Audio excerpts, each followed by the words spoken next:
আলাইকুম। আচ্ছা, কি বলে যে শুরু করব এটাই বুঝতে পারতেছি না। বাংলাদেশে যে হঠাৎ করে একটা অনাকাঙ্ক্ষিত ঘটনা ঘটে গেছে, আসলে সবকিছুই আল্লাহর ইচ্ছা। তারপরও এই সব জিনিস আসলে মেনে নেওয়া যায় না। ছুটির কিছুক্ষণ আগে যে ঘটনাটা ঘটেছে, অনেক শিশু মারা গেছে।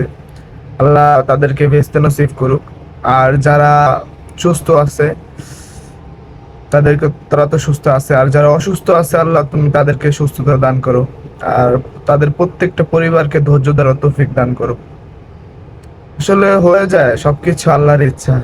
মৃত্যু তো অনিবার্য, মৃত্যু তো একদিন হবেই। কিন্তু কিছু কিছু মৃত্যু আছে যা আসলে মেনে নেওয়া যায় না। পুরো দেশ এই বিষয়টা নিয়ে হতবাক। আমরা যারা প্রবাসী আছি তারাও তো বাংলাদেশের কিছু খবর দেখে খুবই খারাপ লাগে, কি বলবো বলেন। এখন যেটা হয়েছে, আল্লাহর কাছে দোয়া করি যেন প্রত্যেকটা পরিবার তার এই মানে ধৈর্য ধরার তৌফিক দান করুক আল্লাহ। মানে কি বলে যে ব্যাখ্যা করব এইসব জিনিস, আসলে এগুলা মাথায় আসে না।